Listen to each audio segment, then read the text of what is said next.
WhatsApp cute buddies, কেমন আছো সবাই? আশা করি সকলে অনেক অনেক ভালো আছো। আজকে আমরা এক্সপ্লেন করতে যাচ্ছি এস লাইন কে-ড্রামাটির তৃতীয় এপিসোড।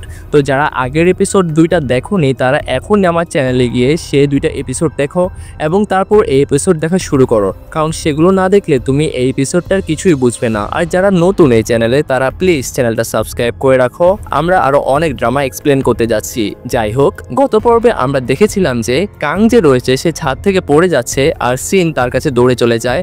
আর এ পর্বে সিং কাংকে নিয়ে হাসপাতালে চলে যায়। সে অনেক বেশি ঘাবড়ে গিয়েছিল কারণ সে বুঝতে পেরেছে সব কিছু চশমার কারণে হচ্ছে। আর তখনই কিন্তু হানজিউক চলে আসে এবং কাংয়ের কথা জানতে চায় আর এটাও জিজ্ঞেস করে যে এত রাতে তোমরা সেখানে কি করতে গিয়েছিলে। সিন তখন বলে যে সে কাংকে খুঁজতে গিয়েছিল, কাং স্কুলে যাওয়ার আগে তাকে ফোনও দিয়েছিল। কিছুক্ষণ পর সিন বলে যে আমি শিওর না, কিন্তু কাং সুইসাইড করার উদ্দেশ্যে লাভ দেয়নি এটুকু আমি শিওর। এটা শুনে হানজিউক তার দিকে তাকিয়ে থাকে এবং অবাক হয়ে যায়। এদিকে স্কুলে যে প্রিন্সিপাল রয়েছে সে কিম ভাইয়ের সাথে সম্পর্কে থাকা সেই স্কুলের টিচারটাকে খুঁজছে। আর এমন সময় একটা ঘটনা ঘটে যেখানে সেটার পর সে কেন স্কুলে আসেনি এমনটা জানতে চাওয়া হয়। আর স্কুলের একটা স্টুডেন্ট ছাদ থেকে লাফ দিয়ে পড়েছে, সেটা কোনো খবরই নেই। আর স্টুডেন্ট কেন স্কুলের ছাদ থেকে লাফিয়ে পড়বে? এতে তো স্কুলের রেপুটেশন খারাপ হয়। আর তোমরা কি করো? তোমরা শিক্ষকরা কি তোমাদের স্টুডেন্টদেরকে এটাই শিক্ষা দাও যে তারা সুইসাইড করবে, ছাদ থেকে লাফ দেবে? এবং সে কিন্তু অনেক রাগারাগি করছিল সেই অবস্থায়। তখন একটা শিক্ষক তার সাথে রেগে গেলে সেখানে সিচুয়েশনটা আর অনেক বেশি ওর্স্ট হয়ে যায়, মানে খারাপ হয়। আর এদিকে সিন তার ক্লাসে যায় এবং সে জানতে পারে আজকে কিম হাই স্কুলে আসেনি। সবাই বলতে থাকে কাং নেই এবং তার কাছে সবকিছু বোরিং লাগছে, এই জন্য হয়তো সে আজকে স্কুলে আসেনি। কিন্তু সিনের কাছে ব্যাপারটা বেশ স্ট্রেঞ্জ মনে হয়। আর এদিকে মিস্টার কিম যিনি রয়েছেন তিনি একজন শিক্ষককে জিজ্ঞেস করেন যে তোমার বিয়ের ডেট কবে? কিম বলে যে আমি কখনো বিয়ে করব না, আর সে চলে যায় এখান থেকে। কিম তারপর তার বোনের বাসায় যায়। তার বোন বলে যে তুমি কত বছর পর এলে? কিম হাসে।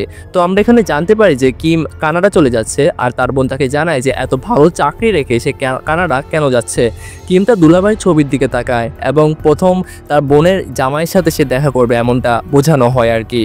আর এদিকে হানজিও কাংয়ের সাথে হাসপাতালে বসে রয়েছে। সে আশা করে কাং ভালো হয়ে যাবে। শিন এসব বাহির থেকে দেখতে থাকে আর শিন স্কুলের ছাদে যায় যেখানে থেকে কাং পড়ে গিয়েছিল। আর সেখানে একটা মেয়ে এসে বলে যে তুমি কি প্রমাণ খুঁজছো? কাংকে আমি ভালো করে চিনি, সে নরম প্রকৃতির মানুষ, সুইসাইড করা তার পক্ষে সম্ভবই না।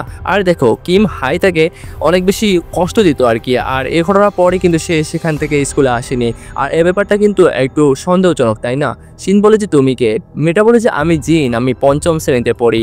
আর মেয়েটা তখন তাকে বলতে চায় যে সুইসাইড থেকে মার্ডার, আর কাংকে তো মানুষই মেরেছে, এমন কিছু তো হতেই পারে। তখন শিন বলে যে সে মারা যায়নি, সে তো এখনো বেঁচে রয়েছে। আর শিন দেখতে পায় যে এর মতো একটা ছেলে চশমা পরে রয়েছিল, সেম সে চশমা যে চশমাটা পরে মানুষ আসলে দেখতে পেত এই লাইনগুলা। আর সে ছেলেটা হাত ধরে এবং সে চশমাটা খুলে নিজে হাতে নেয় এবং সে নিজে পরে নেয় এবং সে জানতে চায় যে এই চশমাটা তুমি কোথায় পেয়েছো আর কবে থেকে তুমি এই চশমাটা পরো। ছেলেটা একদম হাবাগোবা এবং ভয় পেয়ে যায় আর বলে যে তার তো চোখের সমস্যা রয়েছে, সে 1 বছর ধরে চশমাটা পরছে। এটা শুনে শিন চলে যায়। আর এদিকে মিস্টার কিম নামে সে শিক্ষকটা ডেস্কে একটা অদ্ভুত চশমা দেখতে পায়। আর এটা দেখে সে কিউজিনকে দেখায় এটা কার চশমা সেটা জানার জন্য। চশমাটা দেখে কিউজিনের চেহারাটা কেমন যেন একদম অন্যরকম হয়ে গিয়েছিল। আর সে বলে যে আমি তো এটা জানি না, যেহেতু আপনার টেবিলের সামনে রয়েছে, এটা আপনার টেবিলের উপরে রয়েছে, অবশ্যই এটা আপনারই হবে। আর আপনি যদি এটা পরেন আপনাকে কিন্তু অনেক হ্যান্ডসাম লাগবে, বিশ্বাস করুন আমাকে। এটা শুনে সেই কিম যে রয়েছে সে কিন্তু চশমাটা নিয়ে নেয় এবং চশমাটা অনেক বেশি সুন্দর ছিল আর একদম চকমক করছিল আর কি। আর কিম সেটা পরে নেয় এবং সে একদম বোকা হয়ে যায় এবং সে ভাবতে থাকে সব শিক্ষকের মাথার উপর তাদের বডি কাউন্ট আমি দেখতে পাচ্ছি, একদম লাল সুতায় একদম ছড়াছড়ি হয়ে গিয়েছে সারাটা রুমে। আর তখন সেখানে হানজিউক আসে আর তার মাথার উপর ওর এই সিনটা আসলে আমার এত হাসি পায়। এত বডি কাউন্ট দেখে একদম কিম ঘাবড়ে যায় যে এই লোকটা কি মানুষ না অন্য কিছু, এত বডি কাউন্ট কেমনে হয় একটা মানুষের। আর সে এখনো বুঝতে পারছে না যে এগুলো কি। হানজিউক কিউজেনের সাথে কথা বলে আর কিউজেন বলে যে আগেই কাংয়ের উপর লক্ষ্য রাখা উচিত ছিল, কারণ কাং আগে থেকে অনেক বেশি হতাশ ছিল। তখন হানজিউক বলে যে আমি মনে করি এটা সুইসাইড না, বরং এটা অ্যাটেম্প টু মার্ডার, মানে খুন করার চেষ্টা করা হয়েছে। আর যে মেয়েটা কাংকে বলি করতো সে কি এখন স্কুলে রয়েছে? আর কিউজিন আমতা করে বলে যে না, আসলে সে তো নিজেও মিসিং, এ ব্যাপারে আমরা জানি না। এরপর সে কাংয়ের বয়ফ্রেন্ডের কথা জানতে চায় এবং সে বলে যে তাদের কোনো সম্পর্কই ছিল না, দুজনের মধ্যে আগ্রহ ছিল বলে তারা একসাথে সময় কাটিয়েছে। এ ব্যাপারটা আরও বেশি সন্দেহজনক আর কি। আর হানজিউক বলে যে কাংয়ের মধ্যে কি অদ্ভুত কিছু লক্ষ্য করেছিলে? তখন ছেলেটা মনে মনে বলে হ্যাঁ, ছবি তোলার পর হঠাৎ করে সে পাগলের মতো দৌড়াতে থাকে আর কাউকে কিছু না বলে একবার হারিয়ে ফেলেছিল আর কি। আর এটা শুনে হানজিউক সেদিনের সব সিসিটিভি ফুটেজ চেক করে সেখানে সে দেখতে পায় যে কাঙের ব্যাগ থেকে একটা ধরনের কিছু সেখান থেকে একটা মেয়ে চুরি করে ফেলে, আর সেটা অনেকক্ষণ কিমিকে লক্ষ্য করছিল আর কি। আর এখানে তেমন কিছুই চোখে পড়ে না, কিমি শুধুমাত্র অবাক হয়ে চারপাশে তাকাচ্ছিল। অন্ধকার একটা গলি হওয়ার যাওয়ার পর কিম সেখানে আর দেখা যায় না আর কি। আর এখানে কিম দেখতে পায় যে তার বোন আর দুলাভাই তাদের ছাড়াও একাধিক সম্পর্কে জড়িত, মানে তারাও পরকীয়া করছে। আর এই ড্রামাটা আমরা যতজন মানুষকে দেখেছি এসলাইন ম্যাক্সিমামই কিন্তু আমরা দেখলাম যে কেউই লয়াল না, সকল একে অপরের সাথে পরকীয়া করছে এবং নিজের লাইফ পার্টনারের প্রতি কেউই লয়াল না। তো বাস্তব জীবনে তোমার কি মনে হয়, যদি তোমার কোনো আইডিয়া বা এমন কোনো শক্তি থাকতো তুমি দেখতে পারতে যে মানুষের বডি কাউন্ট বা পরকীয়া, তাহলে তুমি কি করতে সেটা অবশ্যই কমেন্টে জানিও। যাই হোক, সেখানে তার দুলাভাই জানতে চায় যে তার বিয়ে কেন ভেঙে গেল। কিম বলে যে বিয়ের আগে আমরা আসলে লিভ টুগেদারে ছিলাম, যেখানে হচ্ছে আমরা বিয়ের আগেই ইন্টিমেট হয়েছিল। একদিন তাড়াতাড়ি সে কাজ থেকে ফিরে এসে দেখে যে আমার ফিয়ান্সে আমার বন্ধুর সাথে একই বেডে, আর এটা দেখে আমি আর বিয়ে করিনি। আর তখন বোনের জামাই বলে যে বিয়ের আগে জানতে পেরেছো তাহলে তো ভালোই হয়েছে। এই কথাগুলো শুনে তার বোন কেমন যেন চুপসে যায়। আর তারা দুজন তখন লিফটে উঠে, ওনার মোবাইল বারবার সেখানে মেসেজ দেখতে পাচ্ছিল। আর কিম দেখতে পায় যে তার দুলাভাইয়ের বডি কাউন্ট নিয়ে সেখানে নিচের একটা ফ্লোরের দিকে দেখাচ্ছিল আর কি সে অ্যারোটা। আর তার গল্প নিয়ে খুব তাড়াতাড়ি তিনি কাজকর্মে কিম বুঝতে পারে যে উনি এই বিল্ডিংয়ের 4 তলার একজনের সাথে পরকীয়ায় জড়িত, মানে তার দুলাভাই পরকীয়া রয়েছে আর তার বোনও কিন্তু সেফ না। আরেকদিকে হানজিউক তার পুলিশ অফিসারকে বোঝাতে চায় যে তার ভাগ্নে সুইসাইড করেনি এবং তাকে বাধ্য করা হয়েছে, তাকে বুলি করা হতো, কিন্তু অফিসার কোনোভাবে বুঝতে চায় না। উনি বলে যে তার শরীরে কোনো আঘাতের চিহ্ন পর্যন্ত নেই। এটা আমি না, বরং ডাক্তার বলছে আর ফরেন্সিক রিপোর্ট বলছে আর কি। তাহলে এটা মার্ডার হয় কিভাবে? হানজিও কোনোভাবে বোঝাতে পারে না যে এটা আসলে সুইসাইড না, আর সে সেখান থেকে রাগ করে চলেই আসে। আর এদিকে কিম স্কুলে আসলে কিউজিন তার চশমাটা পরতে থাকে এবং দেখে বলে যে চশমাটাতে তোমাকে খুব ভালো মানিয়েছে। কিম তখন দেখে যে কাঙের ক্লাস টিচার সেদিনও আসেনি। কিম তখন কিউজিনের দিকে তাকিয়ে বলে যে কোনটা সত্য, আর সত্যটা যদি আমার চোখের সামনে চলে আসে তাহলে আমার কি করা উচিত? কিউজিন কিছুক্ষণ তার দিকে তাকিয়ে বলে যে সকালের স্বপ্নের মতো সবকিছু সত্য প্রমাণ করা উচিত। তখন কিম দেখতে পায় যে দুজন শিক্ষক একে অপরের সাথে বডি কাউন্টে সংযুক্ত রয়েছে, মানে লাল দেখাটা একজন আরেকজনের শরীরে বাঁধা। আর আমরা বুঝতে পারি যে তারা দুজন আসলে সম্পর্কে রয়েছে। এরপর কিম তার বোনের বাসায় আসার সময় তাদের দরজায় একটা পার্সেল দেখতে পায়, কিন্তু পার্সেলটা আসলে 4 তলায় ছিল। কিম তখন পার্সেল নিয়ে যখন আসতে যায় তখন ওই ফ্লোরের মেয়েটাকে দেখতে পায়, সে ফোনে কথা বলছিল। আর কিম জানতে পারে যে এই পার্সেলটা আসলে তার বোনের জামাইয়ের। আর নিচে এসে সে খুলে দেখে যে দরজাটা এবং তাদের মায়ের মৃত্যুবার্ষিকী পালন করে। আর তার বোন তাকে বলে যে তার গার্লফ্রেন্ডের কথা জিজ্ঞেস করে। কিম বলে যে এমন মানুষ আমি চাই না, তুমি কি ভুলে গেছো আমার মা কীভাবে দিন কাটাতো? বাবা পরকীয়া জড়িত ছিল বলে মা খুব কষ্ট পেত। যখন আমি তাকে প্রথম এই অবস্থায় দেখেছি সে খুব কেঁদেছিল আর আমার কাছে ক্ষমা চেয়েছে। আমার বাবাও কিন্তু এই কাজটাই করেছিল, তারপরও সে বারবার একই ভুল করতো।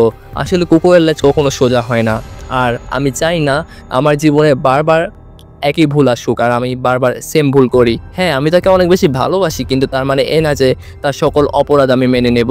এদিকে সেই শিক্ষক আর কিমের ভাইয়ের যে ছবিটা সেটা ভাইরাল হয়ে গিয়েছিল, এটা নিয়ে সবাই অনেক বেশি হাসাহাসি করতে থাকে।